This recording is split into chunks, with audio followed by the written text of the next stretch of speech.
Kejaksaan Agung pada Rabu 27 Maret 2024 malam. Ia terjerat kasus dugaan korupsi tata niaga komoditas timah wilayah izin usaha pertambangan PT Timah tahun 2015 sampai 2022. Pada Rabu malam, Harvey keluar dari gedung Kejagung Jakarta Selatan mengenakan rompi tahanan dengan tangan di borgol. Ia digiring menuju mobil tahanan tanpa mengucap sepatah kata pun ke awak media. Kejagung mengungkapkan Harvey akan ditahan di rutan selama 20 hari ke depan. Penetapannya sebagai tersangka dilakukan setelah penyidik menemukan sejumlah alat bukti yang cukup. Lantas, seperti apa sosok Harvey Mois? Harvey Mois merupakan pengusaha keturunan Papua, Ambon, dan Makassar, lahir pada 20 November 1985 dari pasangan Hayong Mois dan Irma Silviani. Ia dikenal setelah menikah dengan aktris Sandra Dewi pada November 2016.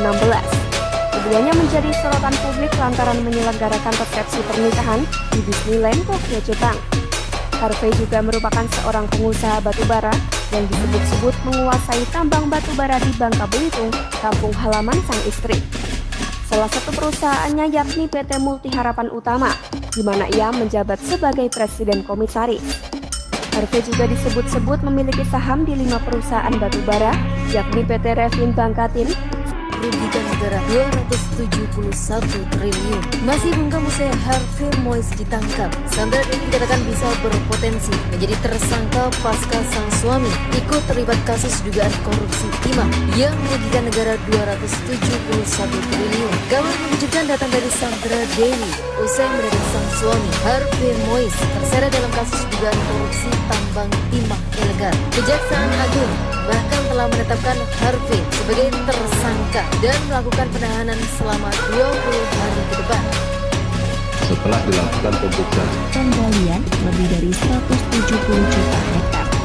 Padahal izin usaha pertambangan hanya diberikan untuk penambangan yakni tidak lebih dari 89.000 hektar. Maka luas galian tambang yang tidak berizin mencapai lebih dari 81.000 hektar. Kementerian juga menyampaikan kerugian kerusakan lingkungan itu berdasarkan total luas galian yang mencapai 170 juta hektar baik di kawasan hutan dan non-kawasan hutan. Perhitungan itu mengacu pada Peraturan Menteri Lingkungan Hidup Nomor 7 Tahun 2014 tentang kerugian lingkungan hidup akibat pencemaran dan atau kerusakan lingkungan hidup. Sementara itu, Kejagung mengungkapkan angka kerugian 271 triliun rupiah itu hanya dugaan kerugian lingkungan yang ditimbulkan oleh aktivitas pendambangan timah di Bangka Belitung. Menurut Direktur Penyidikan Jaksa Agung Muda Bidang Tindak Pidana Khusus, kerugian keuangan negara dalam kasus ini masih dihitung. Jenis kerugian negara itu berbeda dengan kerugian keuangan lingkungan. Berarti secara keseluruhan, dugaan nilai kerugian yang timbul masih akan lebih besar. Dalam kasus ini, Kejagung telah menetapkan belasan tersangka. Terbaru, Korp Adiaksa menetapkan suami aktris Sandra Dewi. Sandra Dewi. Gila, gue udah lama banget gak dijemput cowok nih selain suami gue.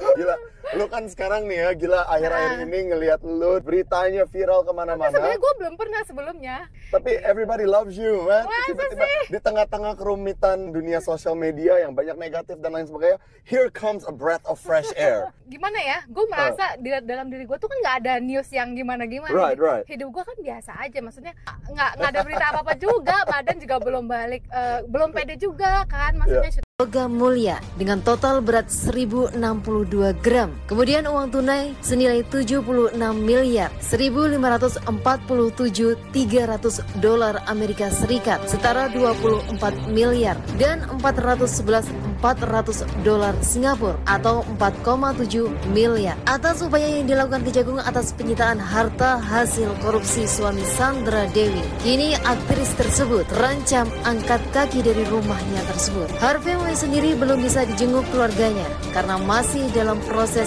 asimilasi di rutan. Proses asimilasi adalah proses penyesuaian di rutan. Keluarga baru bisa menjenguk Harvey beberapa hari kemudian. Diberitakan sebelumnya Kejagung menyebut Harvey menerima uang-uang dari perusahaan swasta yang terlibat pengakomodasian kegiatan pertambangan liar di wilayah IUP PT Timah Tbk. Kejagung menyebut Harvey memberi instruksi agar perusahaan-perusahaan pemilik smelter menyisihkan